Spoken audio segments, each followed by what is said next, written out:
What is up, brothers and sisters? Welcome to the Mitch Gray Show. Another awesome episode planned for you. I'm meeting all of these great people around the world, and we're fortunate enough to have them on the show. People from country music sensations to entrepreneurs to folks like the gentleman we have today. So if you're watching on YouTube, welcome. If you are listening via your favorite social media platform, welcome as well. So on today's show, I have a new friend of mine, Mr. Derek Canas. Derek, welcome to the Mitch Gray Show. Hey Mitch, how are you doing? I'm doing great, man. I'm doing great. We were talking before the show, and you're getting a ton of rain where you live. So I hope you're surviving the humidity. Yeah, I am, and we have plenty of boats and canoes and everything around here, so I think I'll be all right. Right. Do you get to go boating quite a bit? I go pretty often whenever I can. Yeah, yeah. Do you go canoeing? That's the question. I have never done that. You've never done that. I have never done that either, but I've seen too many YouTube videos where people have tried and failed. you're not going to be the guy that turns over. That's what you're saying. Yeah, I know my limits. You know your limits. Smart man. Smart man. Derek, you, first of all, thank you for coming on the show. It's an honor to get to share your story with our listeners and to visit with you and meet you. So thank you for taking time for us. Tell the listeners kind of what you have going on in life right now. We'll dig into your story in a little bit. We just want to know what's going on in Derek's life. I'm busy running the In the Stigma campaign safe distance right now. So it's a lot of social media and stuff that I do with that, and that's all to bring awareness to HIV and AIDS around the world and heterosexual long-term survivors like myself. And so I stay on a computer. I'm pretty much tethered to a computer right now. Right, right. So, what are some ways that you're other than social media? Are there some other promotional things you're doing? Are you getting to do things like podcasts and speak? What does that kind of look like right now? And no speaking right now because everything's just kind of on hold there. I'm hoping that picks back up. And promo stuff, the past 3 years, we've done a big toy drive. And we donated, in the past 3 years, over $10,000 and over 700 toys to local pediatric wards. Wow. I call the Grinch. I've got Santa, and we get some cool cars, and we got the police escort, and they take us from our event site to the hospital when we make a big scene. When we pull up, we're in tow following the Grinch, making sure he doesn't steal toys. And it's a fun event, very fun event. That is awesome. And you said you've done that the last 3 or 4 years. Is that right? 3 years. 3 years. Yeah. We're Yeah. currently in planning phases for this year. Right. That's awesome, man. That is awesome. So tell people a little bit about your story. Obviously, you kind of opened up with what you've been working on in advocating for AIDS, HIV. Tell people why in the world would you have that passion in life? Where's the connection? And it all goes back to when I was 3 months old. I had open heart surgery to correct a congenital heart defect. And from that, I had multiple blood transfusions during the surgery and recovery that took 3 months. And I also came out of that with a pacemaker. And for the next 15 years, I just went on with life. Wasn't really paying much attention. I was just worried about being a kid. Well, at 15, I had to have a pacemaker, a third pacemaker implanted. And I came out of that one pretty rough. And it ended up taking me to a new doctor that put me on growth hormones. And I ended up growing a foot taller and gaining 50 pounds in weight in about a year. Wow. But something still wasn't right. I wasn't on track for where they had wanted me to be. And one girl in this medical class that was following my case noticed I had had blood transfusions in 1985, and there was no record of an HIV test. And they asked me if I would submit to one. And I did. And in 2001, I got results that I never expected. Mm, And it was an AIDS diagnosis. And I just want people to know that still happens mhm, even today. mhm. AIDS diagnoses have not gone away. HIV diagnoses still happen every day. And it's something that's not really talked about. And it's still something that's happening. And I just encourage people to monitor their health Mhm. and to stay on top of their health. And a lot of people I talk to, they've never thought they would, hear a story like mine. They never thought they would have somebody opening their eyes to the fact that you need to look really close. Like, a pain in your back could be something big. Mhm. Mhm. That little things can add up over time. And if you catch them when they're little things, you can prevent them from being something really detrimental longer down the road. Yeah, so you're the first 15 years of your life, you're going through, you said you had three pacemakers, is that right? The first 15 years of life? Yeah, at 15, it's 3. 15 is three. And so they moved you to a different doctor, and I'm assuming that at this new doctor, they had medical students kind of observing. Is that kind of what the situation was? Yeah, my doctor was a lead of the department. So she was taking my medical records into a classroom, and that's how it all was discovered. Yeah, so then a medical student just has the thought and says, "No one's checked this?" Like how crazy is that that a medical student had the It's extremely just I don't know what to call it. I mean, right. looking back on it, when they did catch it, I was within months of death. Wow. So I mean, it was luck. It was serendipity. I don't know the word to actually Sure. use to, Right, right. you know. So what happens? This medical student throws this theory out there. They test it. They discover. Where does the path unfold after they've made this discovery? I had to sit around and wait because it was kind of a toss up right after I got diagnosed if I was going to have one doctor or the other. And they had told me one doctor is really straight laced, he's real strict, and the other one's kind of laid back, he's kind of goofy. And we're not sure which one's going to take your case yet. And I said, well, I know which one, if I get a choice, I want the laid back guy because life's just been high frequency and I don't want somebody that's going to like try to father me through this. Right. I want somebody I can genuinely talk to when I need to. And luckily, that's the doctor I got. I got the guy that I could talk to. And right when I walked in the office, it wasn't, this is the numbers, this is what's happening, you're doing this med, this is this.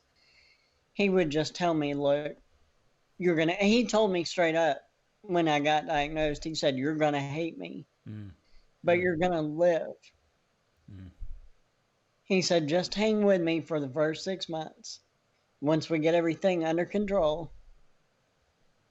then make your evaluation of me. right. Right. So, medically speaking, were there more blood transfusions? Was it just treatment? Where did they go from there? It was a lot of blood draws. Yeah. I was getting blood drawn every month, and it was 12 to 18 tubes of blood every time. Wow. I mean, it was just massive amounts because they were checking levels of everything. Hmm. And right after I started treatment, I was told I was going to end up in the hospital because there would be viruses that had been hiding that weren't able to like step up because of the HIV virus being so high that it was an AIDS diagnosis. The other viruses couldn't impact my body as they wanted to. Hmm. So, about 6 months into treatment, I got pneumonia Oh, and wow. I ended up in the hospital. Yeah. Yeah. And that was just an opportunity for more tests and spinal tap and different things that my doctor had wanted to test. that would have required me being in the hospital anyway. So it was nonstop.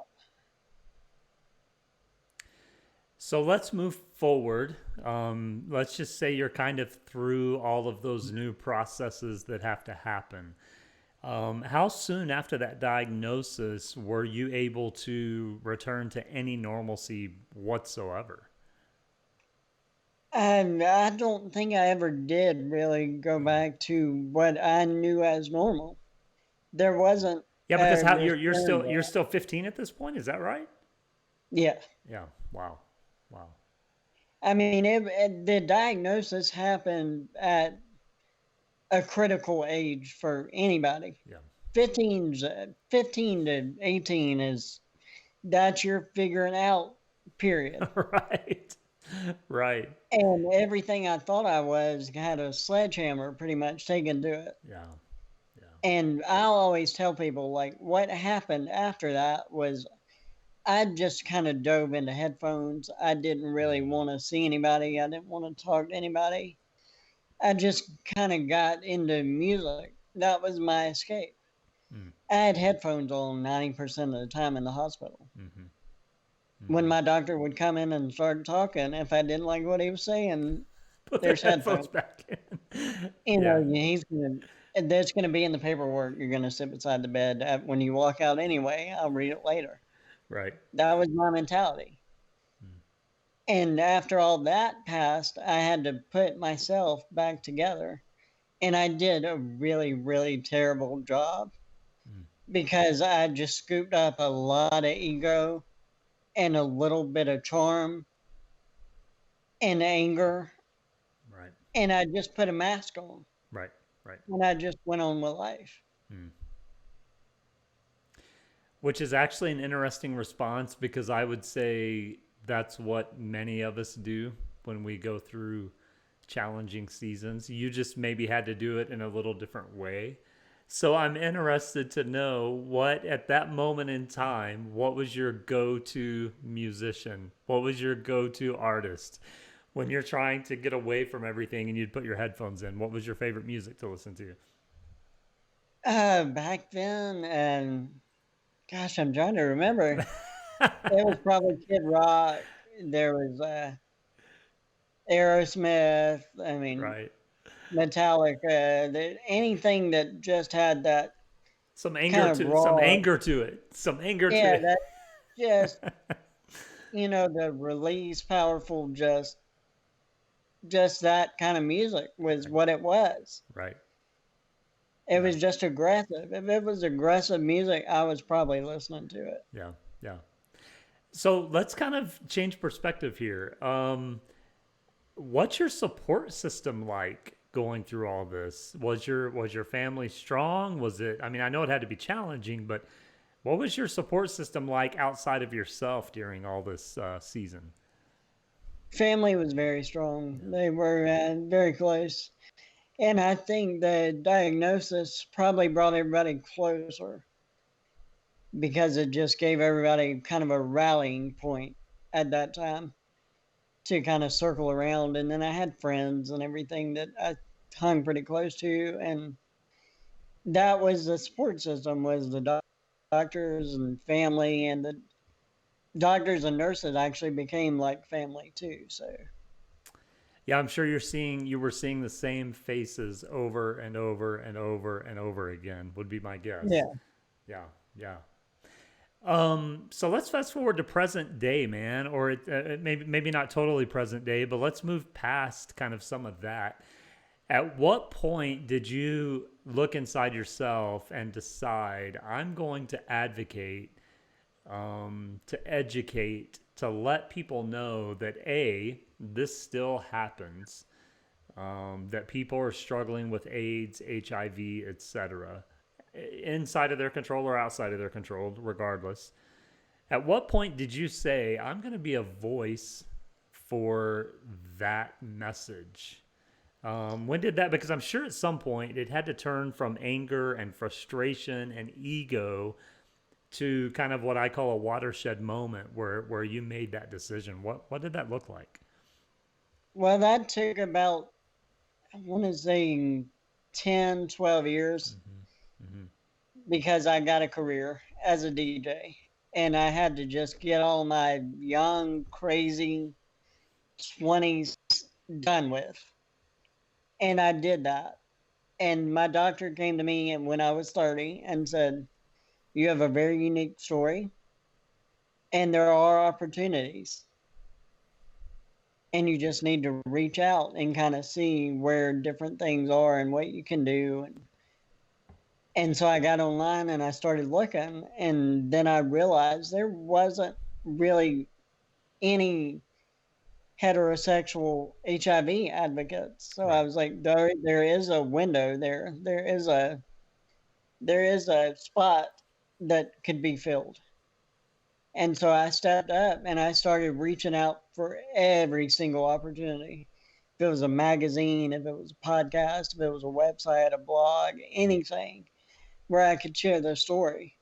And once I did a couple things, I started getting messages from different organizations and people saying, "We want to talk to you. We need your help. We want your opinion on this." Like, I'm cited on a national and men's fact sheet for heterosexual men. I'm a contributor Wow. to that post Wow. that was vetted, I believe, by CDC and National Institutes of Health. Mm, mm. I was a reviewer that got to go down and look at what had been put together by top scientists and doctors in the country. I looked at and reviewed and sent back 3 and 4 times going, "Wait, this isn't right. You worded that wrong. Mm, You did this wrong." And they all turned around and sent me messages saying, "Thank you so much for being mm, honest with what you said." mm. Wow, that's incredible, man. But I have to ask the question: a DJ, like, like through all of that, you had a D, like you just kind of slid that in really quickly. Yeah. In the meantime, I had a DJ career. What was that like, man? How did you get into that? That's actually probably one of the goofiest stories I will ever tell anybody. I was about 19, probably coming up on 20, and I was too young to be in a club. Right. But with the music thing for me, I got a home computer Mm-hmm. right after CD burners came out. So Mm-hmm. I was making these mixed CDs for all my friends. That was my downtime Right. when I just didn't want to deal with anybody. I was putting together these CDs. These CDs started making their way into this little club that my friends went to. Well, the DJs started realizing they didn't know the music that was on these CDs. So I was getting snuck into a club to stand at a DJ booth and just pass these CDs going, "Play this on this one, play that on this one." And from there on, and I started hanging out with the DJs. Right. And this club had karaoke. And nobody really knew my name or anything at that point. I was just a guy coming in with this one particular girl that everybody knew and liked. And she loved to sing karaoke. I stayed away from it. I didn't want anything to do with it. And one night I got ballsy, I guess you can say, and I picked a song out. And this is right when cell phones came out with cameras, Mm-hmm. Mm-hmm. the little flip phones with a Yes. camera. Yes. Well, I sang what is probably, it's a song everybody knows. And usually people in this club just stood in one spot and sang. Well, the club had just gotten wireless microphones, and I busted out Ice Ice Baby. And I ran through this bar and got the entire place up and jumping and singing to the song so loud that the bar across the street was wondering what was going on. Well, I went home. I didn't think anything of it. And I'm sitting at home and my phone goes off and I don't know the number. I just answer it. And it's the club owner. And he says, "I heard about what you did. I had to get your number from so and so. And you need to come back Mm. every weekend. You want to come back?" And I said, "Well, I would like to get into DJing." He said, "Not a problem. My guy's ready to help you." Wow. So when I started going back, it became, I'll help you with the music if you show me what all the mixer and the computer and how to do all that. Right, right. And so I just timed it well because it was right when the CD players were going out and computers were coming in. And I grew up learning computers, so I was really good with the computer aspect. And that started a career that was just crazy. That was fun. I mean, I DJ'd for Wounded Warriors Association. I DJ'd for the American Heart Association, American Cancer Society, Senior Frogs, Ziggy's, which is the biggest club in the area here where I could still go home at the end of the night. So the DJing was, I mean, it's been great. And I got really well known because I bought a system called the emulator. Mm. I don't know if you've ever seen that system. No, no. It's a 46-inch glass touchscreen. The Hmm. crowd can actually see through the glass and watch me mix and pull songs onto the decks. And I can write, I've got a draw screen on it. I can write messages to a crowd, flip it out so they can read it. I'll have to send you some videos of that. It looks like Tony Stark. It looks like the Iron Man That screens. is awesome. It's So I mean, I still do the DJing thing, but the DJing gave me the confidence to step up right, as an advocate. right, right. Yeah, it's almost like that trained you for what was coming. Yeah, it really did. I Yeah. mean, to be able to stand up and confidently say and speak on the topics I speak on, I had to have had the years to build up the ability to look at a crowd and not feel intimidated and not retreat, from that. Being able to pick up a microphone and just start talking, that's a big, Yes. I mean, a lot of people clam up when you Yes. hand somebody a microphone. Right. Right. I mean, I've seen it. I've done events where I spoke on the HIV stuff and watched the mayor like look at a microphone and go, I don't want to say anything. Mm-hmm. Mm-hmm. The mayor of the town, and I'm like, come on, if I've got to talk, you've got to talk. Right. God, that is amazing, man. That is amazing. What was your favorite DJing moment? And probably when I got to the club called Ziggy's here in town, it's over on St. Simon's Island, Mm-hmm. which you'll see in the news every now and again. They hosted a G8 summit over there. I mean, it's a big, big place for celebrities. Right. But when I got over there, the club was set up. I had an elevated stage that they put me on. And in front of the elevated stage, we had these big bench seats that nobody ever really used. And I was in there one night with the owner who was the main DJ until I got there. He kind of stepped back a little bit after I got there. And I asked him, I said, you ever use this like as a secondary dance floor?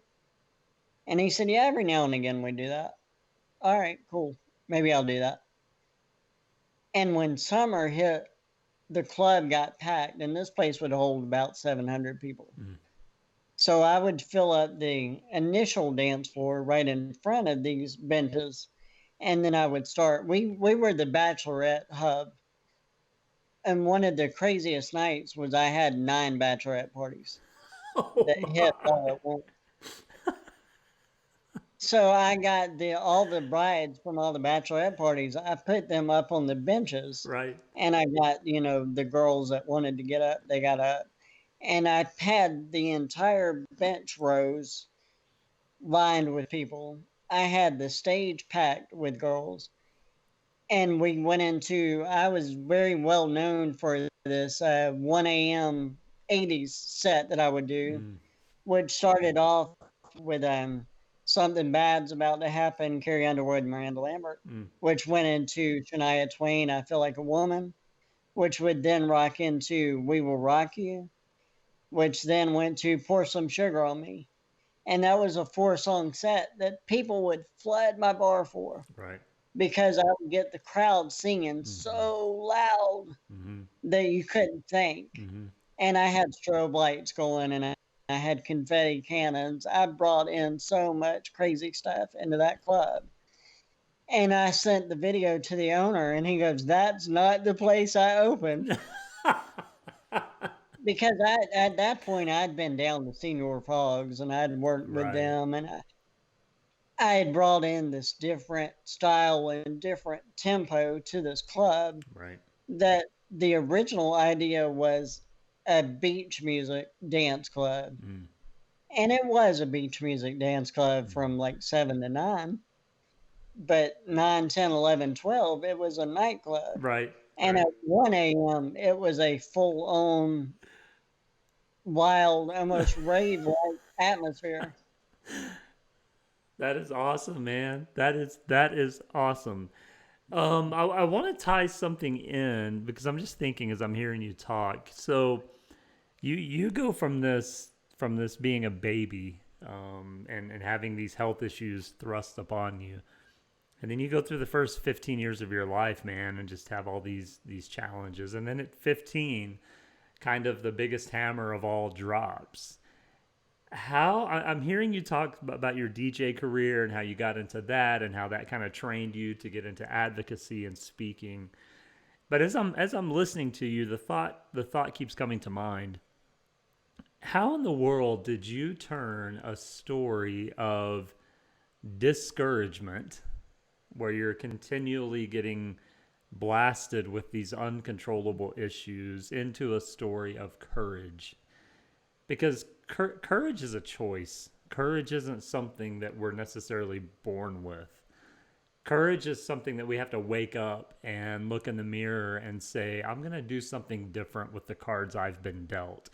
Was there a moment or a situation or something that you can remember where you just, all that anger and resentment you talked about earlier, that's discouragement. And when did that turn into courage? Probably when I was right after I was initially diagnosed, probably about a year into it, when my health stabilized and everything was looking good, all the numbers had started going the right way. And my doctor told me I was the 1 in a million. Mm, He said, statistically, you're not even supposed to be here. mm. So that changed my whole mindset of, statistically, if I'm not supposed to be here, I can do whatever I want. Ah, And that's what it was. It wasn't a realization like a want in me. It was just that, all right, if I am a 1 in a million, let me see what else I can do. yeah, it's almost like if I am a one in a million, I'm going to live like I'm a one in a million. Yeah. And the crazy thing is, here's what I want our listeners to realize, that your story may not be as incredible as Derek's story, but every one of us is a one in a million. There's no one else. There's not a copy, and you're not a copy of anyone else. And I think what people miss in life is it's often been said that it takes tragedy for a human to realize their power. And at some point, we have to realize we don't necessarily need tragedy. We just need the realization that this is the only life we've got. And when you start looking back at the DNA and the science of it, just the sheer small percentage of a baby even being concepted is incredible.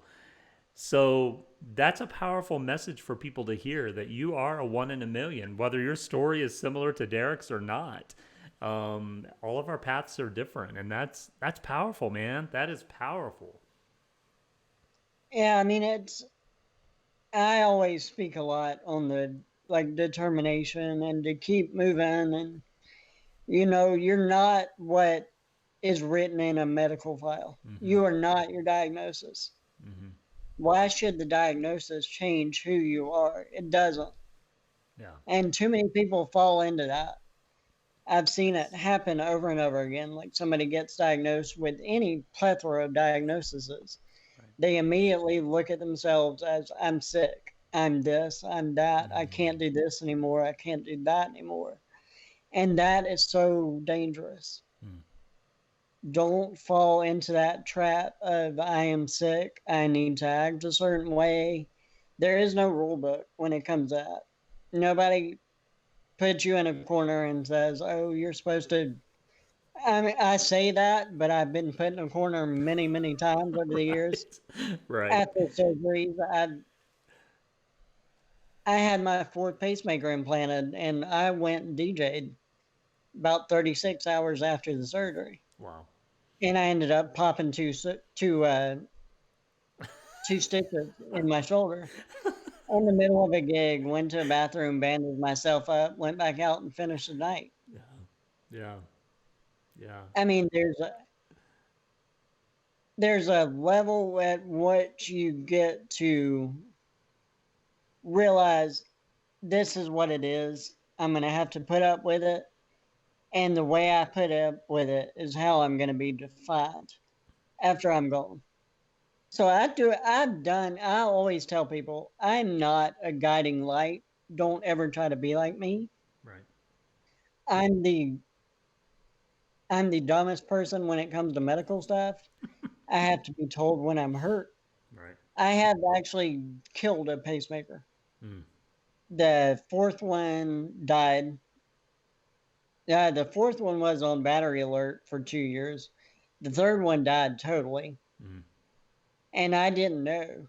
I had found out going to a cardiologist for a regular checkup, mm, and my heart rate was at 36 beats a minute. mm. And I never noticed. Right. So I am not somebody that, don't take my medical advice. Right.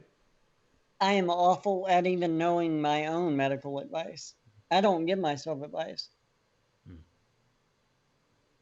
Yeah. because I'm what's going to get me killed by just when that doesn't feel right. Yeah, we still got to go to work. Right. Right. Yeah.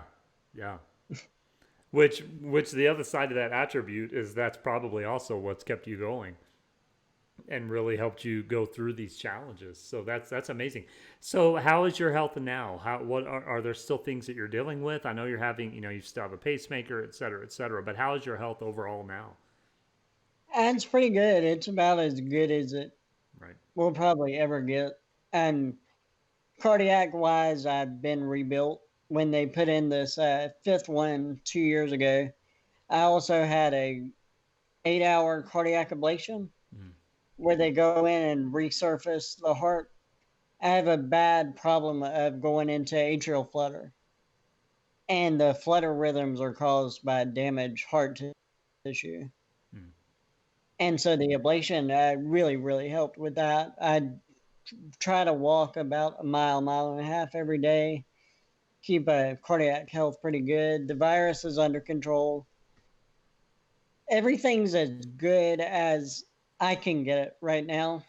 I'm I'm trying to hang on long enough to for science and technology to kind of merge and find a cure and get me in better shape than I am now. yeah. Yeah. That's awesome. I'm basically playing beat the clock. Right. Right. So are you still on medications, things like that? What does that look like?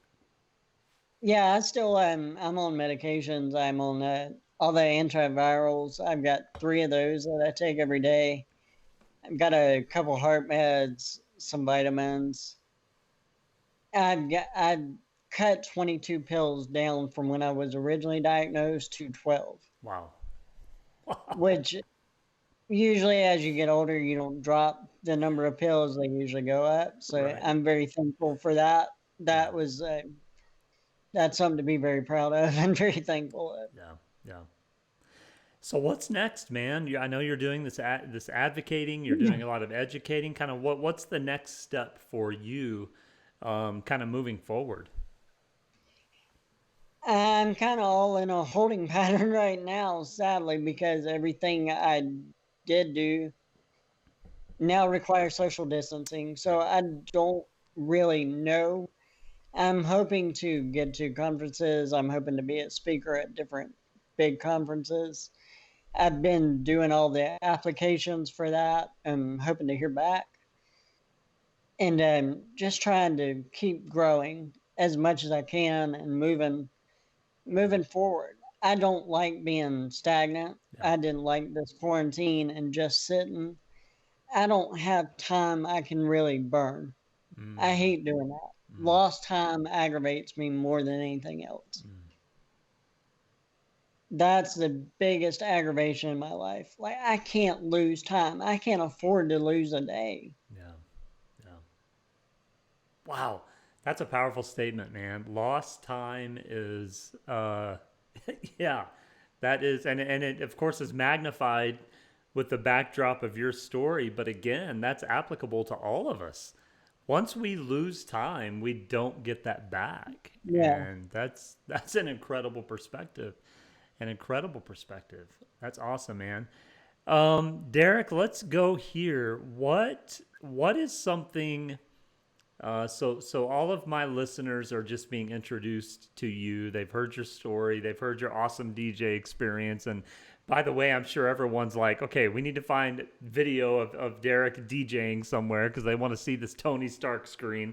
Um, what is a message that you would give just to our average listener, coming from your perspective, something you would want to leave them with and kind of encourage them with?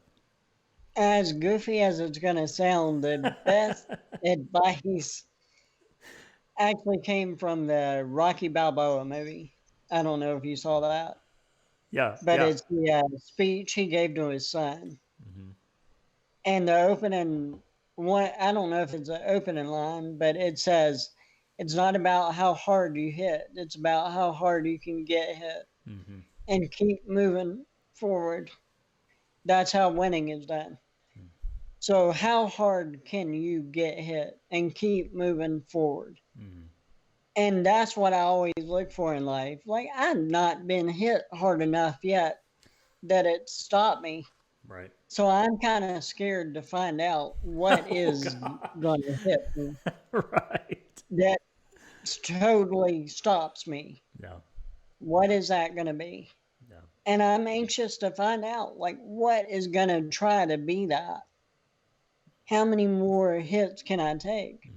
Because HIV didn't do it, an AIDS diagnosis didn't do it, a heart problem didn't do it.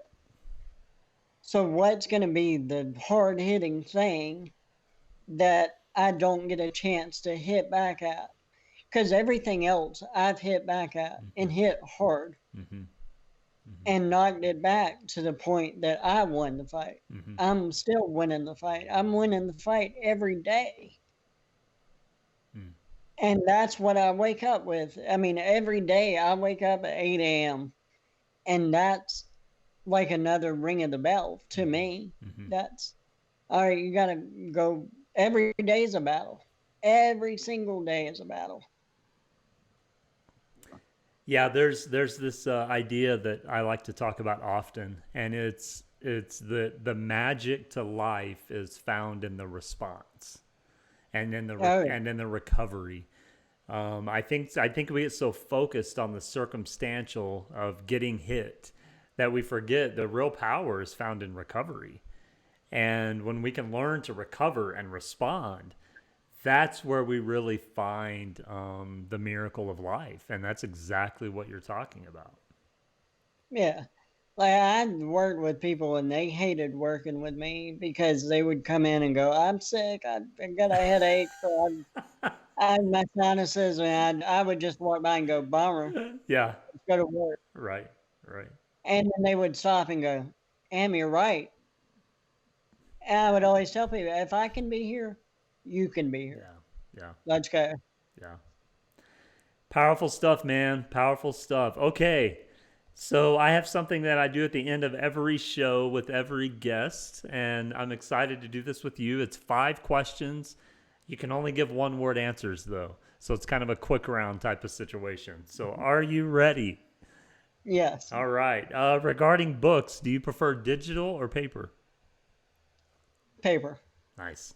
Coffee or tea? Neither. Neither. Okay. What's your go to drink? I'm from Georgia. It's Coca-Cola.